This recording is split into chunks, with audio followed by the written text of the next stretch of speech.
Hi guys, and welcome back to my channel. Thank you for choosing to hang out with me once again. I am super duper excited that you're here. On today's video, I'm going to share with you guys the most amazing tasty oxtail stew recipe. I never made oxtail before, but after making this, I am now a fan. I am now a fan. I've had this like more than 3 times ever since I made the first oxtail one. I am now a big fan of oxtail stew. Anything oxtail. So first things first, what I'm going to do is make my spices.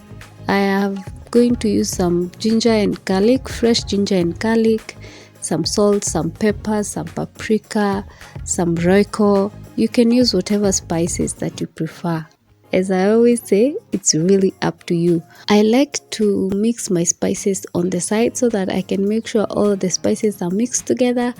And then when that is done, I'm just going to pour them over the oxtail. I'm just going to give it a quick rub. Make sure your hands are clean, or you can put on some gloves.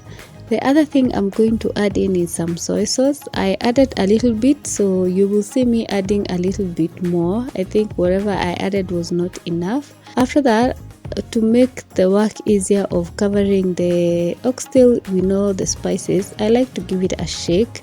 It's just easier. Or if you want to rub them with your hands until everything is covered in the spices, again, it's really up to you. Do whatever works best for you. This is what it looks like after a few shakes. And then I remembered I forgot to add in some oil. So oil is good because it makes all the spices to bind together into the meat, and everything just blends in together better with some oil. So you can have some oil, and then I added some more soy sauce and then give it a vigorous shake just so that everything is well coated. All the meat is well coated and it looks so yummy. 3 hours later. I'm going to freeze this or put it in the fridge for about 2 hours. After marinating it for a few hours, you can put it for as long as you have. If you have, after that, I'm just going to sear the meat on the pan just so that it gets that smoky taste that like it was grilled. It just gives it a better flavor.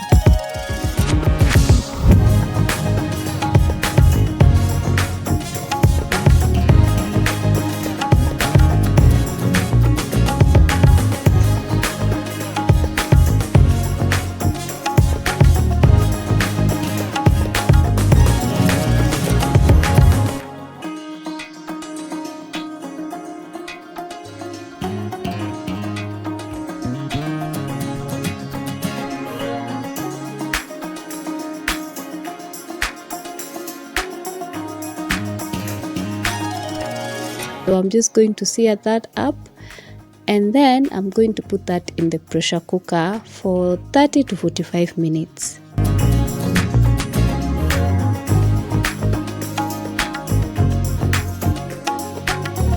This is how it looks once it has been cooking for about 45 minutes.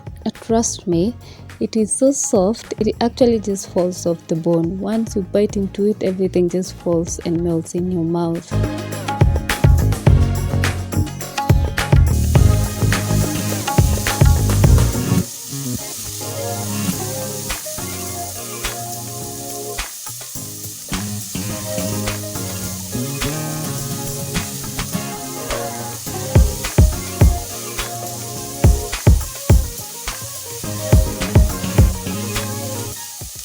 After that, we are now going to start stewing our oxtail. Of course, start with the usual ingredients, your onion. You can use some garlic, although I did not put any garlic or ginger because I already put them when I was marinating the meat.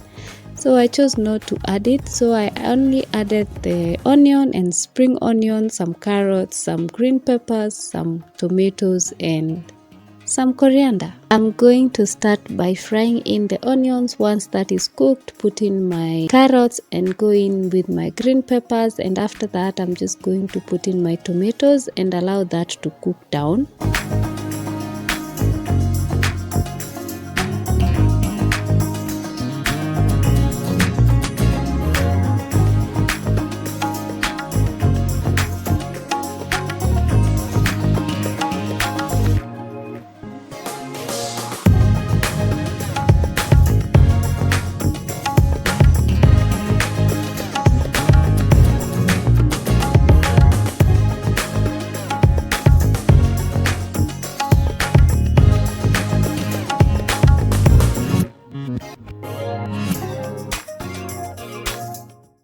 Once everything has cooked down, it should look like this. I did add some stock though, because I realized that they were starting to stick at the bottom of my pan, so I decided to add in some stock just to stop it from burning.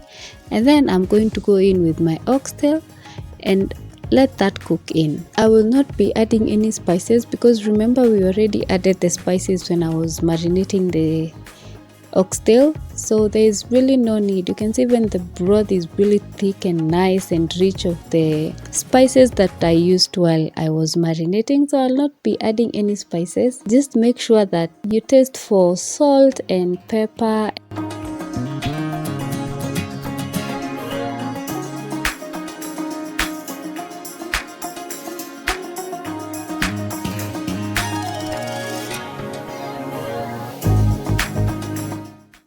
If you like this video, don't forget to give this video a thumbs up and subscribe to my channel for more recipes.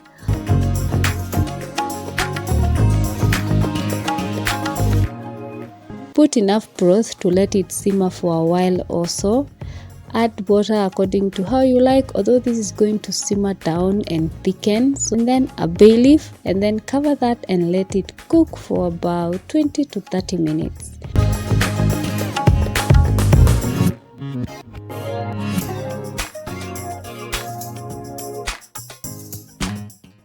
Add as much stock as you like and then let that simmer until all the water really is almost gone and your soup has thickened. You can add in some potatoes in here to make your soup even more thicker. I'm just going to leave it at that for me. You can serve this with rice, with mashed potatoes, with whatever carbohydrate that you like. After 20 to 30 minutes, this is what it should look like. Let me tell you guys, this stew slaps. For me, I'm going to have it here with some mashed potatoes, and I'm telling you guys, it was so tasty. Also, if this is the type of content that you like, I recommend you watch this video that I'm putting up here or this other video. Thanks for joining me on this one, and let's hang out again in the next one.